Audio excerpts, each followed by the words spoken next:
You guys don't need to worry about me getting revenge from Diddy. I've got 3 moves that make sure he'll never be able to come after me or my family. First, I personally reached out to the victims' legal teams. The real reason he's not getting out is those buried cases behind the scenes. I provided legal funding for 7 victims who had been silent for years and brought in the top criminal attorneys in the country. Second, I bought up every potential post-release business deal he had lined up. I planned this 2 years in advance, so by the time he got sentenced and still had hope of getting out, every partner had already cut ties with him. Third, I don't just have evidence, I've got backups. This is an entire minefield that's been buried for 20 years. I uncovered every secret from the last 30 years. With testimonies from the victims, we interviewed over a dozen people he tricked, threatened, or violated. You think that's harsh? No, he destroyed other people's lives for decades. I'm just making sure he spends a few extra years in prison for it. I'm not afraid of his people, not afraid of his threats. I know he's still in there fantasizing about a comeback, but the truth is, he's never coming back. What we're in right now, it's really hard for y'all to discern what's real and what's true, you know? And I've been seeing y'all memes and stuff. People be making memes. I see the memes. I see them now. Some of that stuff is funny. Some of it's funny. But I haven't addressed any of this publicly, but I just want to say this very clearly. I don't have to do with Puffy, so y'all can stop all them memes.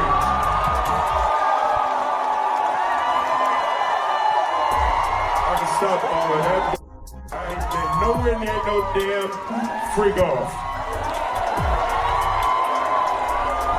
Listen, I do enough of my own. Don't be putting me in other people's. For decades, silence functioned less as absence and more as agreement, an unspoken structure that defined what could be asked and when. 50 Cent's documentary does not arrive as confrontation, but as interruption, reframing silence itself as an instrument of power rather than neutrality. In systems built to outlast scrutiny, the first challenge is not accusation but persistence. When silence stops feeling secure, what does that reveal about who it was protecting? When you were dating J-Lo, Will Smith and Jada tried to pick her up on a threesome and you were gonna beat up Will Smith. Is that true?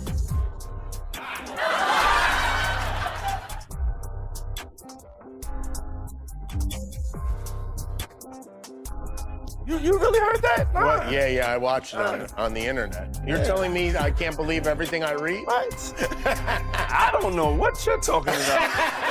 What?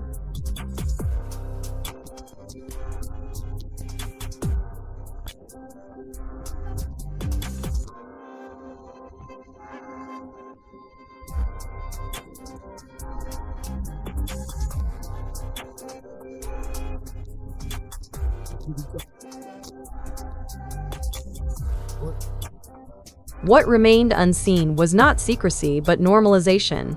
Sean Combs' influence expanded publicly through partnerships, visibility, and repetition, until presence itself no longer invited examination. Familiarity replaced scrutiny, and success blurred inquiry. The implication is structural. Visibility can neutralize suspicion when power becomes routine. If something is always visible, when does it stop being questioned? He should have never slapped Chris. I'm not watching the movie. It's not happening. You don't understand. Do you understand why he slapped Chris? Did you see in that moment from probably what he was dealing with? What was he dealing with? What the f was he dealing with? Something made him slap his brother. No, something didn't make him snap anything. He laughed at that bad joke that Chris said like everybody else. And then Jada looked at him and it was like the Manchurian Candidate. Not the Manchurian. Real life. If that shit ain't real life, It ain't real life. Just ain't real life street stars. You know what time it is. Now, I have to ask before we get out, because I don't want to forget it. Your earrings just reminded me of Black Power, Black Excellence, and I just need your take on it because Emancipation comes out in 1 hour. came out December 9th, which is today's the 9th, That's right? such a fucking below the So- belt fucking question. No, but I just got, It's no. the only below the belt question that you ask Yeah, because you already know what's gonna happen. Don't front. We've been down there. Fuck Will Smith. No, wait. He can kiss my ass. Wait. He should have never slapped Chris. I'm not watching the movie. Damn it. It's not happening. You don't understand. Do you understand why he slapped Chris? Did you see in that moment from probably what he was dealing with? What was he dealing with? Shit, I don't know. What the fuck was he dealing with? Something made him slap his brother, No, man. something didn't make him snap anything. He laughed at that badass joke that Chris said like every fucking body else. And then Jada looked at him and it was like the Manchurian Candidate. Not the Manchurian. Not the Manchurian. God damn it.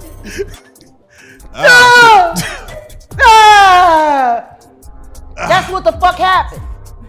I thought there's a legion of women who said, I'm glad for Will fighting for his woman. Yeah, because they still want to believe that that sham of a fucking marriage is real. Well, there you go. He ain't never gonna be Tupac, and she proved it when she fucked August Alsina. Ooh, man. Yeah. They're both bisexual. They do weird things in their house, and young men have left their house fucking screaming to get away from them in their mentorship. Meek Mills. Bashir Gray. Power in entertainment rarely declares itself. It circulates through access. Those closest to influence often benefit first and question last, absorbing opportunity while risk accumulates quietly. Distance becomes strategic, not ethical. In an industry where careers hinge on alignment, silence can feel like professionalism rather than compliance.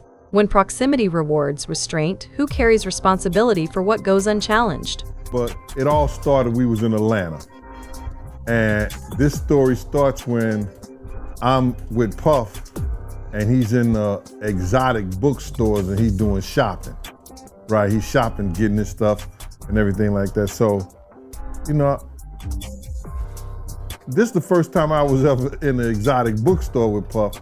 So, you know, I'm giving him his space. He's taking things off the shelves and stuff like that because they gave him a brown paper bag. When they gave him a brown paper bag, he was just putting stuff in there. So I said, damn, you know, he got to go put it on the counter and, you know, show everybody what he's getting. So as he going, I'm just looking at the places where he picking stuff from. So there's one part he picked up some things from up here on my left side. And then he picked like quite a few of them down. I'm like, okay. He put them in the bag. So when I went by there and I looked up there and it said butt plugs. And I was like, hey, yo. I was messing with him. Because people don't understand, you know, we was like friends. He was a part of the same gang. So I'm still gonna tease him. I'm still gonna mess with him and everything like that. I could do that. It wasn't just no security thing. So I say, yo, what are you getting this for? And it said butt plugs. And he was like, yo, can I do my shopping by myself? I said, yeah, you can do it by yourself, brother. And he started walking and everything like that. When he got to, I just waited at the counter.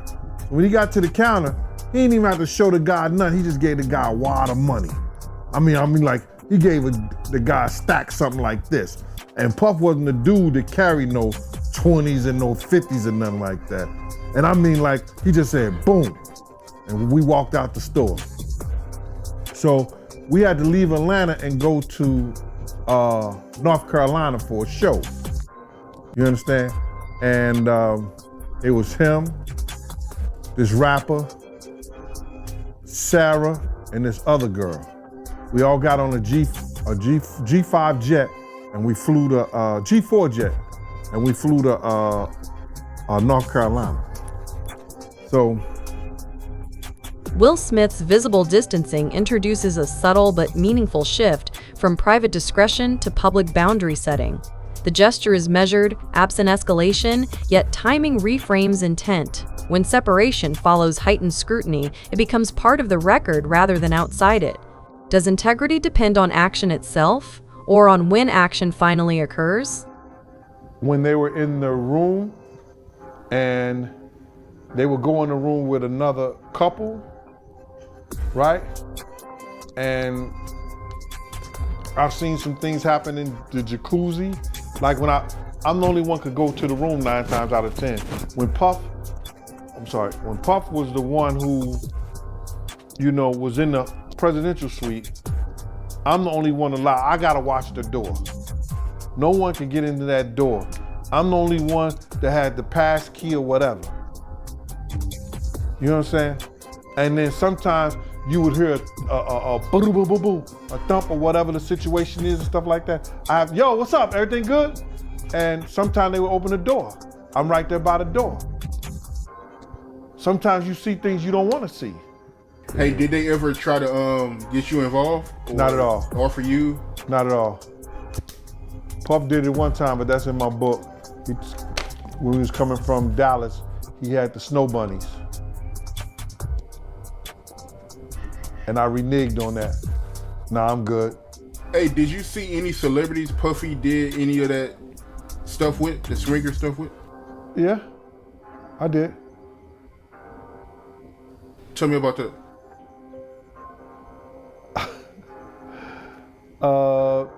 I think I told you about that. One time, him and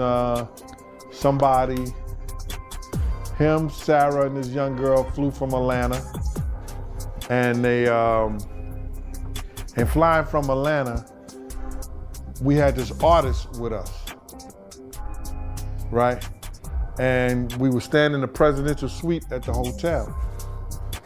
And this particular artist and Puff, they told me, don't let nobody come in the room. So I said, all right, cool. So I propped my chair by the room door. A documentary does not accuse, it organizes. By aligning timelines, patterns, and omissions, this project converts dispersed speculation into sustained attention. The shift is procedural rather than emotional, moving conversation from rumor to record without assigning verdicts. Documentation challenges an industry built on short memory. When stories stop fading, who controls how they are remembered? The movie Emancipation, how the fuck you gonna play in a movie called Emancipation and you can't emancipate yourself? Ooh. Bars. Cause you trapped in a hole. My nigga, you trapped in a hole. This bitch clowning you day after day after day after day. And once again, I hate saying these things because their children are dope. But Jaden's kind of MIA. And considering that he emancipated from their household at 16 and refused to come back, even to do family interviews. You know? Yeah. Willow's just kind of, she's dope. Too much shit happened in that fucking house. Too much shit happened in that fucking house. And meanwhile, I go to jail for defending my child and these niggas don't even get a CPS fucking visit for the kind of shit they kids see. You know? There you go. So yeah, I'll watch the movie when, I'll watch Emancipation when he emancipates himself from the hell that he lives in, that he tries to call marriage with that woman who still wished Tupac was alive. Scrutiny exposes imbalance. Some figures face immediate consequence, while others remain buffered by legacy, alliances, or economic gravity.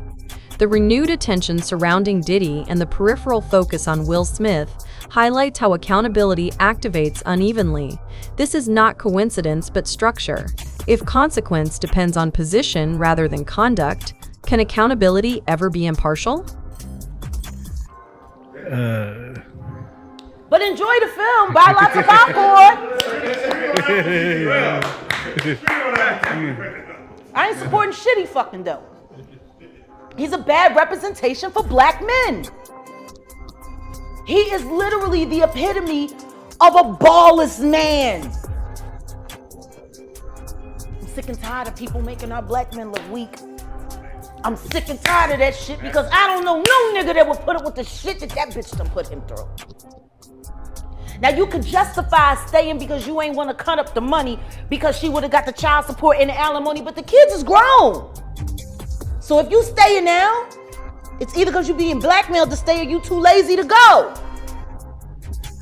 He housebroken. That don't fit right for a Philly nigga. But he did grow up in Overbrook though. He didn't technically grow up in West Philly. That was Jazzy Just life he was writing about. He lived over there, not far from where Kobe Bryant grew up. That's the other side of City Avenue. He came up Overbrook, you know, so they had big houses, and he wasn't at the playground get beat up. That was Jazzy Jeff. Silence is often incentivized. Stability, access, and longevity reward restraint, while disruption carries professional and social cost. The documentary outlines how silence becomes transactional. So I'm gonna get into this Diddy documentary that's been going on, man. It's still #1 as far as I know, man. I mean, I don't know how many millions of times this thing has been streamed, but this thing it's kind of crazy how big this thing actually is, you know, because us that's been following for a really long time, you know, kind of heard a lot of the stuff, man, but people are still going crazy for it, man. So what was your first reaction when you first seen it? When I first seen it, I said, damn, they stole my whole damn idea. You understand? Because I was talking to the producers, and before I talked to the executive director, and the producers knew, I was telling them what I was bringing to the table. Because I was trying to get a deal for me, Kirk, and Tim all together. Like a package deal. I wanted to try to get like 50,000 for each one of us. Exchanged for survival and preserved by ambiguity. In such systems, restraint appears rational rather than complicit. If honesty threatens continuity, what mechanisms remain to encourage truth? You know what I'm saying? So I told them what we was bringing to the table, who was going to tell the story, how they was going to tell their story. You know, I didn't know exactly what they were going to say, but I knew Tim grew up with Puff, so he can get the childhood thing. So I'm going and telling them the whole angle in which I would like for this to go. You know what I'm saying? What we was bringing to the table. I didn't know how they was going to do it, but I was saying, this is what we're going to bring to the table. Tim could start off with the childhood part of it because they grew up together. That's Tim Dog, Tim Patterson. Also, you know, he was the one who was working at Uptown. He was executive over there of A&R and all that other stuff. He went to Island Records. He used to work with over there at Arista, the whole 9 yards. Tim is the one who had the Lost Boys. If you remember the Lost Boys, yeah, you know what I'm saying? Tim was the manager of them. That was his group and everything like that. So Tim had a lot of inside and a lot of stuff to do with Puff. I had a lot of other people I could have brought to the table too. Eddie F, who taught Puff how to work the board and everything like that. Just Eddie F, Heavy D, and the boys DJ. I was gonna try to get Eddie and some other people like that. But it fell through because the lady was telling me what somebody else didn't give me or what somebody else didn't pay me, and she was being disrespectful, you know what I'm saying? I thought she was a white lady. I'm finding out she a sister. The entertainment cycle privileges novelty over persistence. Stories surface briefly, then dissolve beneath newer narratives. Long-form investigation resists this rhythm by insisting on continuity rather than revelation. You know, Diddy has a long list of victims. You know, I mean, you got Cassie, Kurt Burrows, Shine, Little Rod, Mark Curry. I mean, you know what I'm saying? The list goes on of all the people who he's did wrong. You know, out of all the people you've heard of, and all the stories that you heard and the stuff that you know about, you know, who do you think is like Diddy's biggest victim? Who I think Diddy's biggest victim is? Yep. The mothers. Okay. Big's mama. Wolf's mother. The people that lost their sons. They could never get that back. Especially with those people. Those are the two people that changed his life. Put him on that pedestal to be a great producer. So I believe the mothers in them that lost their sons are the biggest victims of it all. Man, that's deep, man. That's crazy, man. You know, because I mean, you know, you brought up Big and the mom, and in the documentary they even talk about Diddy not paying for the funeral. acting like he's gonna pay it, but then billing it to Biggie. What was your thoughts on that? When you seen that, were you surprised when you seen that? No, I wasn't surprised, because they said that when Big died, he built the estate. He took it out of Big's his budget. You understand what I'm saying? So I wonder who got the life insurance policy. It was crazy. What's up? This is Cam Capone. We got more content like this coming soon, so hit that like button, subscribe, and stay locked in to Cam Capone News. This documentary functions less as exposure and more as resistance to forgetting. When attention becomes sustained instead of episodic, how does power recalibrate? What makes you say that? Well, what I said is that isn't it weird that the government was so interested in Diddy's baby oil that they took 1,000 bottles away from his house? If the government took 1,000 bottles of baby oil and somebody had things what appeared to be baby oil, and then you have to listen to the prosecutor. He said that they seized 1,000 bottles what allegedly to be baby oil. Allegedly to be baby oil. So that's telling people that it wasn't baby oil. And people think that was baby oil, they out their mind. I don't believe it was baby oil. Yo, bro, when they went up in there, they knew what they was gonna find. They knew what was ever in that baby oil or that those bottles that appeared to be baby oil, they knew about that at first. You gotta realize 9 times out of 10, that individual that got caught at the airport, that was supposed to be their carrier, told them what they was doing and what they had. I wouldn't put it past that he told them everything. So when they went up in there, they knew they had to take whatever was out there, and that thing that appeared to be baby oil, they took that. They gotta test every last one of them. Let's see how much, let's see how many of those come back to be baby oil. Bro, listen to me. Costco don't sell that much baby oil. Where sell that much baby oil? Yeah, I don't know any store that sell that much baby oil. I know Costco, they came out and said that they don't even sell baby oil. My sentiments exactly.